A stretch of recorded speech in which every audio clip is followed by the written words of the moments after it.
Absolutely. So, let's go into positives, and I wanna come really quickly to what Nathan was saying. Offensive line allowed 2 sacks. Going back to some of the keys to victory, keep Carson Wentz clean, keep him upright, and make sure that he's not going down. That line, even, and we know the issues. There was penalties that we'll discuss. There was a lot of different things that, like you were talking about, set us back and definitely hurt us and our momentum on offense. But the fact of the matter is, we were able to keep one of the top 5 defenses in the league. I'm thinking college in the league. We were able to keep them off of our quarterback. Now, yes, there is a negative side to that we'll get to, because he might not have got sacked. Right. It doesn't mean they weren't in his living room. You know what I mean? Mm-hmm. So, but this was definitely something very huge to me, and it's got to be something that's positive. Will, what do you think? Absolutely. No, absolutely. Yeah, the offensive line giving up the 5 sacks that they did was not good, and I think Cosme gave up 3 of them on his own. So that was really bad. But we'll get in the negatives. No, positives was we kind of gone over as we established a run game. It really happened in the first half, so I was liking to see that, and I was also liking to see you. Credit to you, Sean. You've been saying this about the defense, and it happened. The defense was bend but don't break again. And that is going to be our MO. But you know what I noticed? And no one's talking about this. How come none of the media are talking about this? What was our biggest concern about the defense coming into this season? And that was the problem from the previous year. Third and long. Yeah, third and long. Getting off the field. We're not having those problems the last couple of weeks. No. Now, part of those problems is because we're giving big plays away on first and second down, so you're not in third and long. But no, the defense was getting off the field. Dallas was punting the ball all 4 quarters. We gave ourselves opportunities. Yes. We kept getting the ball back. There were a couple times I'd be texting you saying, we had the ball on our own 40. Okay, here we go. Let's go right at them right now. We've got great field position. And then we have a dud of a drive again. So the defense was holding their own. Our defensive line, Payne, Allen, putting pressure, earning their money. Payne's earning that extension by us or whoever gives it to him. Montez Sweat, who I haven't been as critical on this show of, but I'm very critical on Sunday afternoon, screaming at my TV. I'm like, give us a sack, make a play. Yeah. Well, he wasn't getting sacks, but he was putting pressure. Like, especially when Dallas was up against their end line, he was putting some pressure and making Rush throw the ball quicker. So the defense played pretty well, minus our terrible DBs and the chunk plays and penalties that they have. But it was an improvement. So I'm going to throw it back to you, because then I've got my other positives are going to be where we had a chance to win the game, but I want you to give you a chance. Oh, yeah. I mean, and Alex came on. He's on this right on time. Perfect, buddy. What's up, Alex? Hey, but like you said, going back on what you said on defense, that it was bend but don't break. Look, we only gave up 5 first downs. Now, it was 5 of 15, but like you said, there was a lot of chunk plays, so it is kind of a misconstrued stat. But at the same time, that's still a big thing. Another thing that was huge for us that we did last week, and it gets lost in the fact that we gave up 24 points in the second quarter, is that we essentially shut down the running game. Zeke had almost 50 yards. He had just under 50, but they had a total of 62 rushing yards. You know what I mean? That means something. Now, again, you got to stop the deep ball so it can actually mean something. But there was a number of times where they were running first down. They were running second down, Zeke or Pollard, and they were getting stuffed. I remember there was a time, I believe in the third quarter, where they ran a toss over to the left, and one of the only nice plays that William Jackson III had, he jumps up and hits him for a 7-yard loss. And you're like, let's go. You're getting hyped. You're into this. So our defense was holding its own and really keeping us in the game. And like I'm sure you're going to allude to, it gave us opportunities later in the game to still be alive. There's one thing, before I throw it back to you, there's one thing I do want to talk about that I loved, and we didn't do enough of it, and that's tempo. That's tempo. There's a lot of times where we had big runs, first down runs, where we're gassing it for 10 yards. We're going Jonathan Williams. McKissick got a couple. I know he got one right off tackle that took us down the field on the touchdown drive. Gibson, we were getting them around, like that stretch to the left side. We saw something along that left side where we were getting around that left and getting a stretch. And then second down, boom, right back to the line. Go. Move it. Now, as we see later in the game, we do that, and then an incomplete pass, penalty. Now all of a sudden we're backing up. Then it's hard for us to run tempo as much. But I really kind of feel once we had them on their heels, it negated the speed, it negated the size, it negated Diggs and all of those things. And I really believe had we been able to keep using tempo with successful plays, because that's the other side of it. You can use tempo all day, but the minute they stop you, it kind of shuts down the momentum. So we need to keep that tempo. But I loved that. I loved it. And in my opinion, we did not do enough of that. But going back to missed opportunities, Will, talk to me about some of the positives, some of the places where things could be very different if we do what we're supposed to. Yeah. So going back to the theme of we could have won this game, we lost the game. I'm starting to wonder if we need to listen to what Ron is saying when Ron has been preaching patience these last couple weeks, and he's been saying, well, if we fix this play here and this play here and this concept here, we're going to be okay. And we've been really blasting him. Everyone in DC is blasting him. I'm sure you're hearing it up there, maybe he's on to something. All right. And there are some plays there where it's like, you know what? He might be right. And the other thing is the fact that, Ron's teams start off slow and end strong. We're in our slow start. So maybe there's a chance for us to kind of, renew this. So basically I'm trying to say, let's keep some faith. And now we're going to talk about some plays here. All right. Oh yeah. All right. So the score was 12-7. What's Nate? Expand on what? Can you expand on that, Will? Which part? The keep the faith part. Nate, let us know what exactly you mean. Is it about the keep the faith? Yeah. No, I think it was on believing what Ron was saying. Yeah. Okay. Yeah. So it's all about the fact that he is saying that there are correctable errors that they can make, take care of. And some of the stuff we're seeing out there, the big plays, the results are worse than what the mistakes are happening, and they can fix it. So here's going to be one of the things I'm going to talk about with the game where we were right in it many times, and calls didn't go our way or things didn't break our way. So the first one I'm going to talk about is the score was 12-7. Mm-hmm. We intercept the ball at the Dallas 30-yard line, but it gets taken away because of defensive holding. I can't stand this call because the penalty did not affect the play. Right. What Dallas did is they had their running back run out to the flat, all right? And because they were making us show that we're in man coverage, Jamin Davis ran with him to the sideline. The minute Cooper Rush caught the ball, he threw it deep, all right? They called a holding call underneath. That had nothing to do with the play. Now, I understand that the official is looking on one thing, and he's not looking at what's going deep. That's another official's responsibility. But they could have come together and said, did this penalty impact the play? Because it did not impact it in any way. That penalty flag could have been picked up, and we would have had the ball down 12-7 at the 30-yard line of Dallas. So that was a really, really rough penalty to be served. Second time, it's 15-7. So when we didn't get to intercept the ball, Dallas went right back. I think they had that deep pass to Noah Brown. They drove down. They got a field goal. So it's now 15-7. We drive down to the Dallas 18. Okay, so we're within the red zone now, down one score, and Wentz gets called for intentional grounding. Yeah. All right. I certainly know that he was not throwing to who the closest receiver was, but by the time the ball hit the ground, in my opinion, Logan Thomas was nearby. He was within eyesight of the official to say, why did we call intentional grounding on that?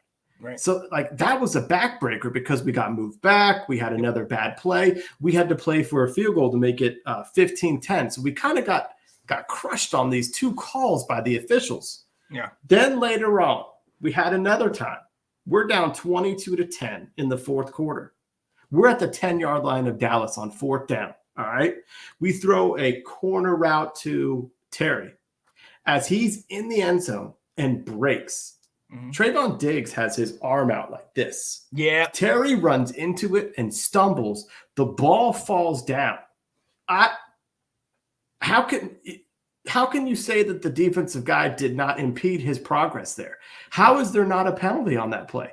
You can call holding and give us a first down if you want us 5 yards. That's not very impactful. You could call offensive pass interference and put the ball at the one. There really should have been something there. And the refs bailed out Diggs on that play. So there were 3 moments now where like we made plays or had plays out there, especially the two of them on offense, I thought were kind of more, the first two penalties were more egregious than that, where it's like we were there making plays and the refs are kind of taking it away from us. And that was really tough, to where I think like there are plays that are being made out there that we can take advantage of. And maybe the mistakes can be corrected easier than we see in the heat of the game. Right. Now he says we're in year 3. At some point, when does accountability take place? I totally get the patience part, but I'm seeing the self-inflicted mistakes. Honestly, I look to what Will was saying. Like these are situations that are kind of out of our control. If you look at the penalties, we're going to talk about this a little bit later. Scary Terry was held on multiple routes. And matter of fact, the one holding penalty that we got called on for Sadiq Charles, it looked like it was almost an interception by Diggs. Scary Terry came out of his break, and Diggs down near pulled the jersey. You know, and they didn't call any of that. You know what I mean? There was another one where we had, I think it was a 5 wide receiver set, and we saw that Terry McLaurin was lined up on Micah Parsons. Terry runs like a little one of those little dig routes, comes back out. As he comes back out, we notice that he kind of falls a little bit, and then all of a sudden you see Micah behind him. Micah pulls his jersey. I mean, these are things that we cannot control. I completely agree that discipline is an issue, and if that's what you're saying, falls on coach, yeah, we'll definitely address that in the negatives. But I do think that there are certain things that are out of our control, and a lot of it played a big factor in the game that really kind of messed us up and messed up our momentum. So. Yeah. And what Nathan brought up is completely true. No, he has to be accountable. I don't like the fact that we start off slow under Ron. I do think it's a testament to some of the coaching that they're able to pull this together. They don't lose teams, but it frustrates the living daylights out of me. But that's just kind of been what he's been. We're terrible in September. But I just feel like in that game against Dallas, there were plays that we were making, or there was just stuff taken from us that really could have gotten us more in the game than what happened. And I was like, that's what had me so frustrated, going back and rewatching the game. Oh, absolutely. What's going on, Anton? I will see you this Sunday, my friend. Anton, you're 2 minutes too late, man. I just went through my things to be positive. Come on, Anton. Yo, and hey, Kyle Yacey, gang. What's up, my friend? Yo, guys, got to check out my guy, Kyle Yacey, sorry about that, on Tuesday nights, 7:30 Eastern, 5:30 Mountain Time, I believe.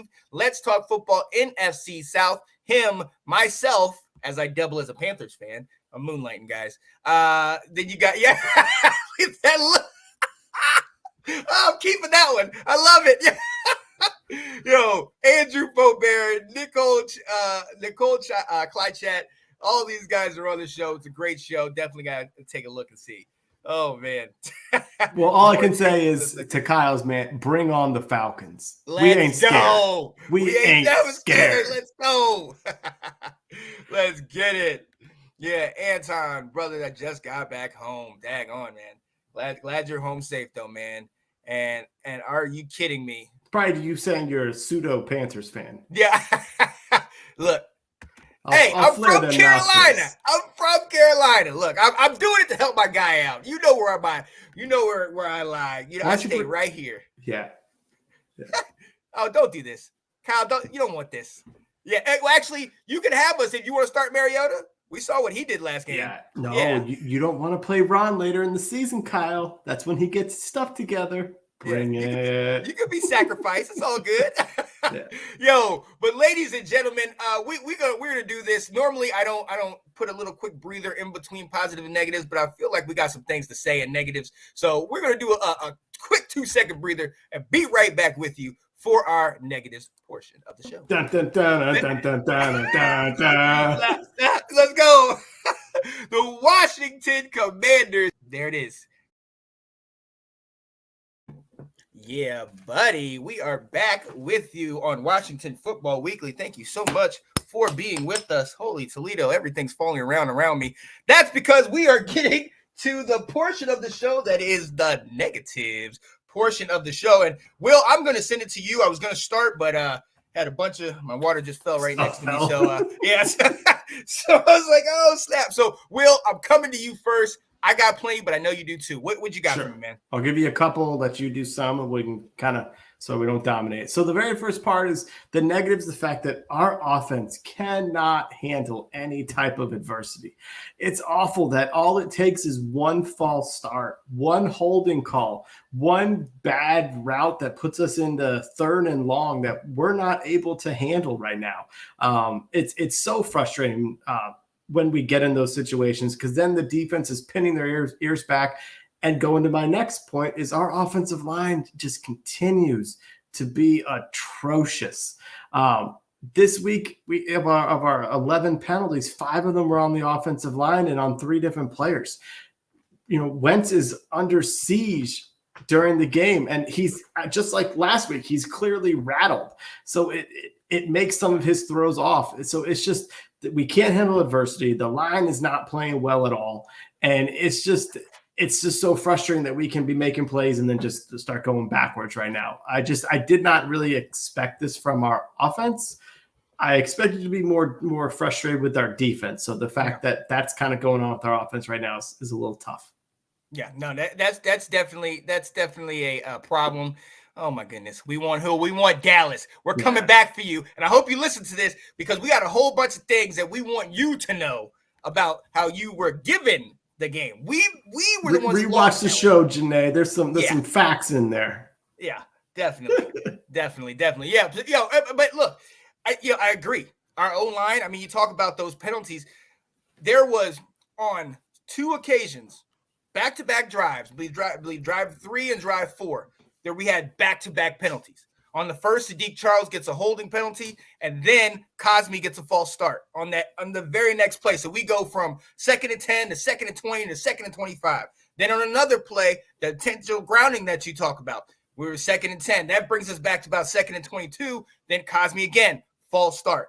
You cannot have drives where you're having to deal with 2nd and long, and I mean super long. 2nd and 12 is one thing. You can run something on that. But what play do you draw up for 2nd and 26, 3rd and 20? You can't do that. That was not their defense. That was us making the mistake with us doing those type of things. We talked about the defensive issues and the PIs and the miss, the different calls. Look, Janae, I understand. I'm not going to sit here and start crying about, oh, my goodness, calls, this and that. But I do need to show you something. I do need to show, because the eye in the sky don't lie, Janae. Y'all were definitely holding my guy, Terry McLaurin.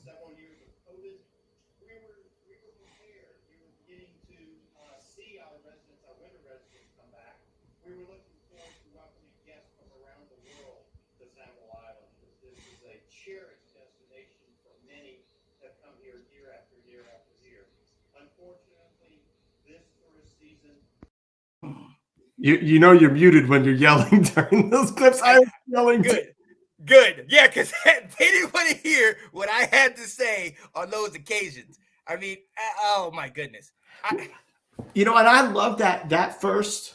I think that first one. So that was a 3rd and long. And for the first time all season, we didn't just give a screen passing and give up the play. We were aggressive and said, let's just go deep. Might as well. And, like I said, I guess tugging jerseys and getting in the way of the runner is not a penalty like that. But, I mean, that – and if it's not going to be a penalty in the first quarter, let's not call it then in the 3rd quarter. That's all I asked for. Be consistent with it. But, there was some places that made you go, well, that didn't help his route. Right. And so, hey, look, all I'm saying is, I mean, look, we obviously there was penalties that we had. We saw that. But they showed the replays. You can't tell me that those aren't penalties. But again, I wanted to show that, but that's not part of my negatives. My negatives that we have to start with, you talked about the penalties. We had 11. There's 11 penalties for over 130 yards. That is not winning football, period. You can't do that. A lot of that comes down to discipline. Now, I know Nate and Alex, some of y'all want to say that's coaches. The coaches should be on there. I coached, okay, and I played. I know one of the hardest things to do when you're coaching is you teach every day of the week. You teach in pregame. You show them. You tell them what's going to happen. And when they're in the game and they have to hold their water if they're a lineman or a wide receiver, whatever. Sometimes you can't control what happens in a guy's head where he jukes. And look, we didn't get called on every false start because there was one play that was a pretty decent play that I think Sadiq Charles, when after he first came in the second quarter, he definitely took a step back and they didn't call it on us. So I'm not saying it was 100% down there, but okay. 51, 49 coaches, players. Okay, but yeah, you still got, I mean, you're talking about being accountable. You still got to give some accountability to the guys. Cosme having those 2 false starts, that's on him. Nick Martin and Trey Turner and him giving those holding penalties, that's on them. You know what I mean? So that can be coaching, but if a guy beats you, sometimes it's a smart play to hold to make sure your quarterback doesn't get killed. You know, there's a reason our quarterback our offense only gave up 2 sacks, but we got hit. Carson got hit 11 times. If you look at a couple of those early plays, you know, and it's going to go into my next negative. You look at a couple of those plays, Carson is scrambling as soon as he drops back. One of the things that I think really affected us was we had success with the run game. We had success with tempo, but then it's like we just either killed ourselves or the play calling killed us. One play we had I think it was an 8-yard run to Gibson. We go up to the line with tempo, and then we run a draw play, and it gets blown up in the backfield. And that was 3rd down. And it's like, yes, what a terrible play call. Like, what are y'all doing? That's negating the tempo. If you're going to do that, catch them off guard, not run right back to where you just ran it. So I get it that Dallas definitely did some things, but they didn't do everything on us, okay? We really messed up ourselves, and I'm going to send it back to you, Will. I got a couple more things, but I'm going to take a drink of water so I can calm myself a little bit. Yeah, I'm going to talk about our DB play, you know, and so of the 11 penalties, 4 of them were on our cornerbacks, and number 1 stunner, William Jackson III, is all about getting those penalties. And it's a little bit where, like, just some of this technique that happens out there, I don't understand. Twice when the ball's in the air coming close, he's putting his hand on the guy's shoulder and ripping him down. Yeah. How is that playing corner? How is that playing the ball? Like, where did you learn that from? One of the ones that he got the penalty on, the play where that I got frustrated, like, wait, that's the same thing they did to Terry that we didn't call. So why are we calling it here? He had safety help. You know who was there? What I think at safety? I think Kendall Fuller might have lined up on safety on that play. No one else was catching that. But how did we have 2 corners back in the middle of the field if they didn't move Fuller to safety on in one of the plays? But Fuller was right there with him helping. We had 2 guys, and he ripped the guy's shoulder, and they got the pass interference call. Like, come on, dude. Like, what are you doing? Then, of course, that touchdown to CeeDee Lamb, he sits there and goes, what has happened for the past 2 years on defense with these defensive backs?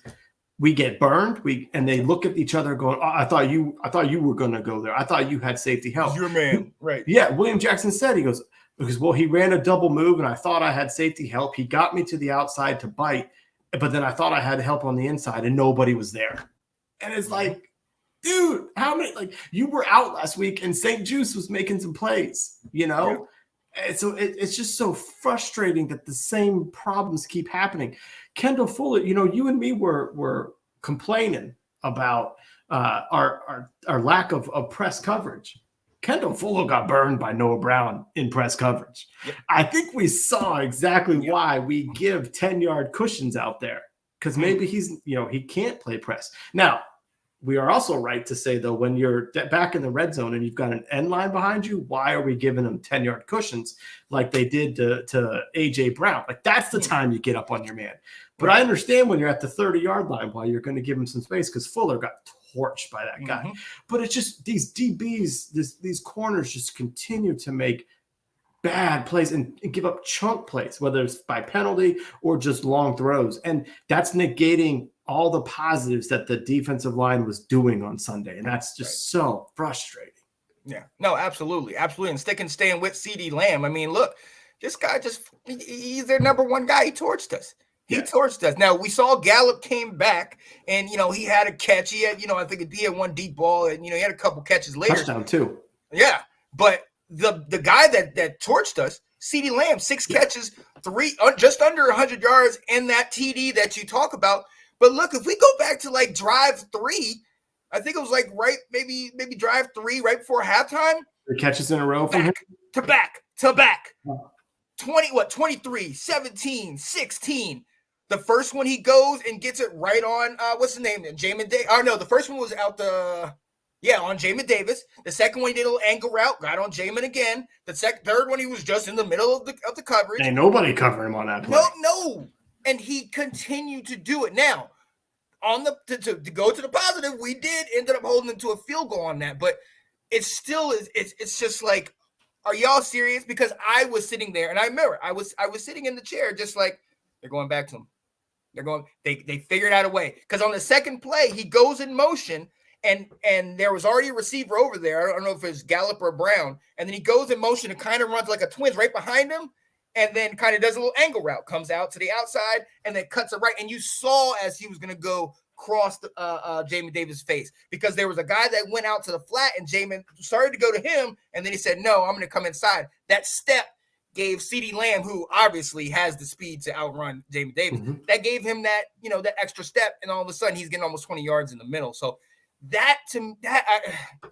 we know who their top players are. We had the same issues with Devontae Smith a week ago, getting over 150 yards on us. You know what I mean?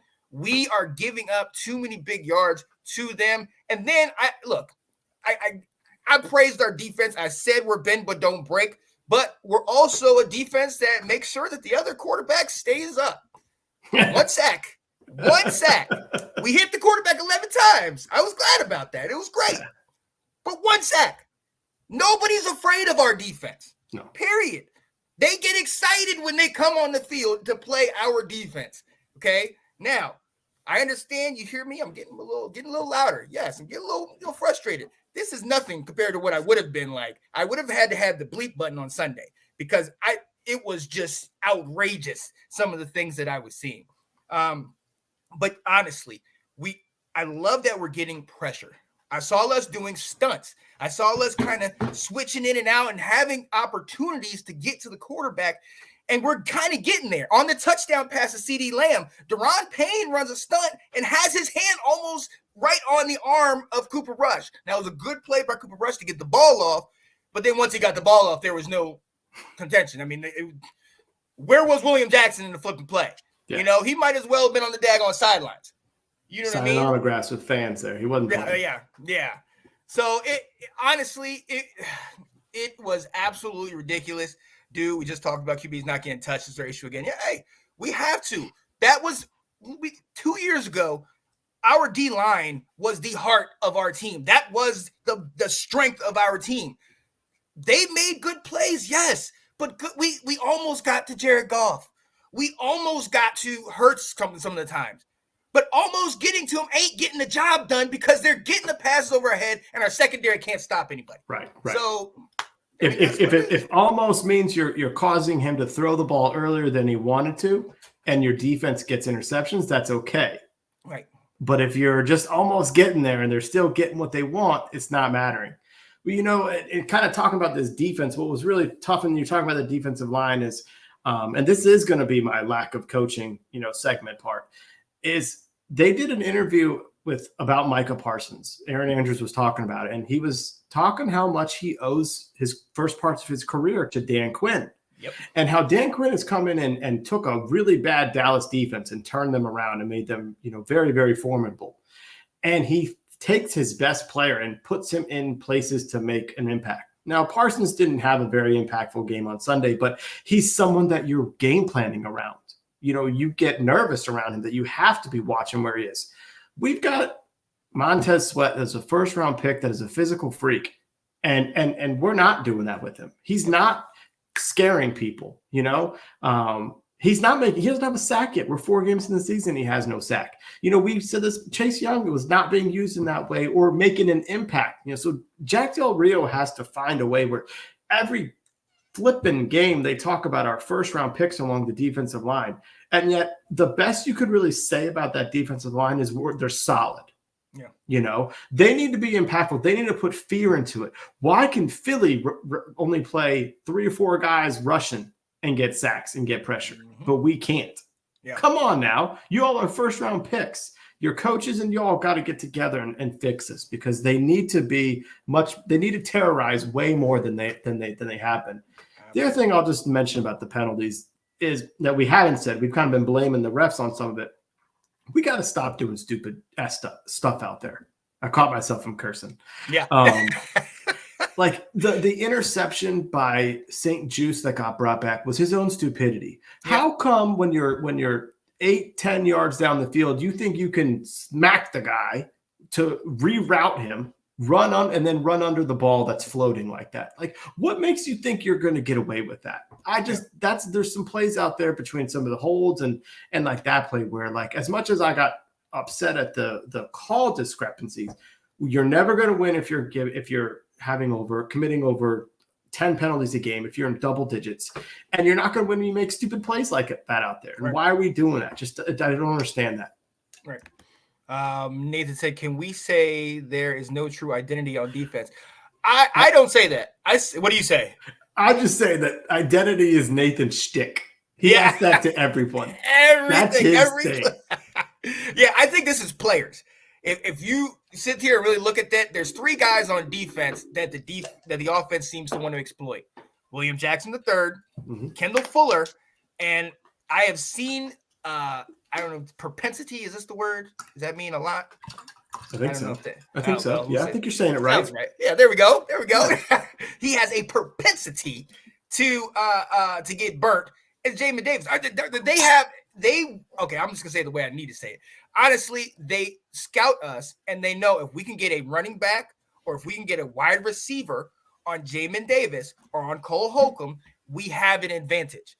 They are being picked out individually, those 3 guys, and they're being targeted, and they're not showing up every single time. And matter of fact, especially later in the game, every time the ball went up deep to William Jackson III, I held my breath.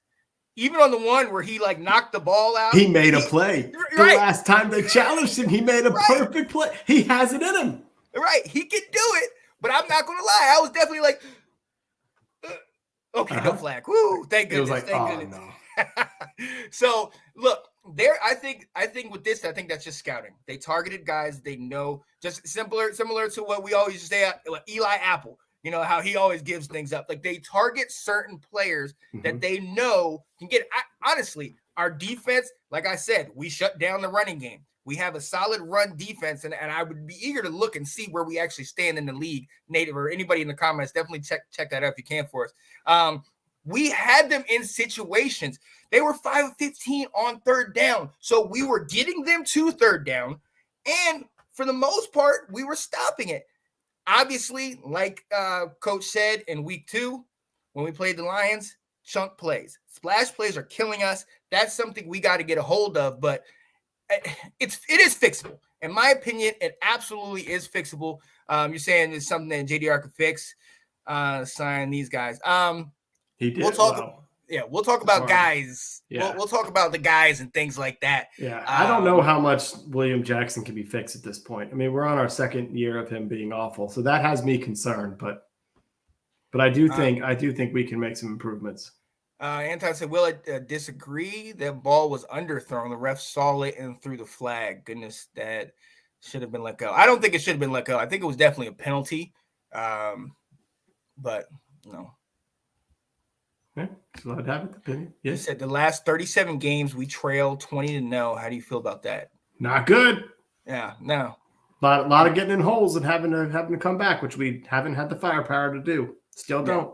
Is that the last 37 games or the last 3 games? No. There's been a lot. I don't know about 37. Yeah. There's been a lot of games where Ron, in his tenure with Washington, has been down by 20 points. It's been quite a lot. Oh, yeah. It ain't good. I believe it. Yeah. It has been rough. But thanks for watching. If you like that clip, be sure to check out the other great content from the Let's Talk Football community.